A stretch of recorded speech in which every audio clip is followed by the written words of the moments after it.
Oh, little one, it's okay.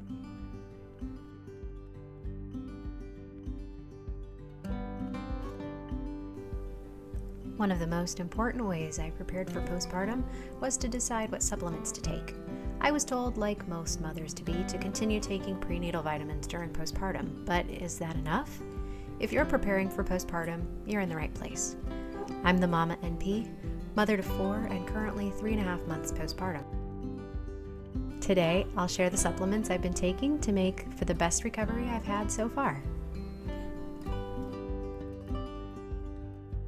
Disclaimer, I may be a nurse practitioner, but I'm not your provider, so please don't take anything that I'm saying in this video as medical advice. I'm simply sharing my personal experience and information that I've gleaned over the years for myself and what worked well for me. If you have questions or concerns or feel like these may be a good fit for you, please discuss that with your medical provider. Okay, first up is vitamin D, which is an immunity booster. It improves mood and energy. It helps to facilitate calcium absorption. I'm taking 5,000 units a day, which is a little bit of a higher dose, but that way baby gets all of her vitamin D through my breast milk and I don't have to supplement. Next is a lactation booster with fenugreek, which contains phytoestrogens that may help to increase milk supply. Fenugreek can also help with digestion, but it can make some people smell like maple syrup, though this hasn't happened to me.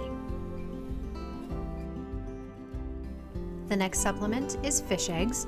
I decided to take freeze-dried fish eggs instead of fish oil because, as a whole food, fish eggs have more bioavailable nutrients. This means your body can absorb and use the nutrients more effectively than if it came in a more processed form. These nutrients include omega-3s DHA and EPA, and choline, which is important for baby's neurodevelopment.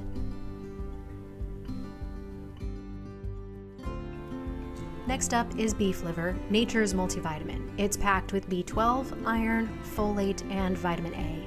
I started taking it in my last pregnancy to fight pregnancy-associated anemia, which I was able to correct without needing to take iron supplements.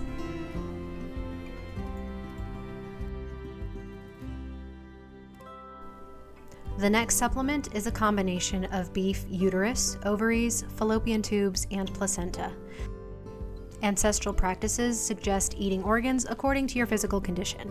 Reproductive organs are rich in bioavailable vitamins, minerals, and hormonal precursors, and trace nutrients like CoQ10, which is linked to fertility and egg quality. Placenta may also help boost milk production, though most of the evidence is experience-based. The next supplement is beef tallow, which is rendered beef fat. Fat is fuel, especially when it comes to breast milk production and hormone production. Fat is also essential for brain and nerve development in the baby.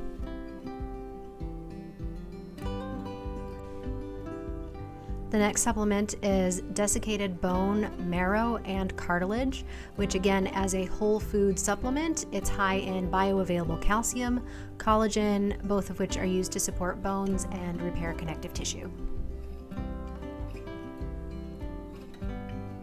Next up is a probiotic. I'm taking a postnatal specific probiotic, which is helpful to support gut microbiome, especially if you received antibiotics during your delivery. It can help reduce the risk of mastitis and is also linked to improved mental and emotional health. Magnesium supports quality sleep, prevents muscle cramps, relieves stress and anxiety, and some formulations help with constipation. The last supplement that I decided to take during this postpartum recovery time was colostrum. As moms, we know this to be liquid gold as the precursor to breast milk.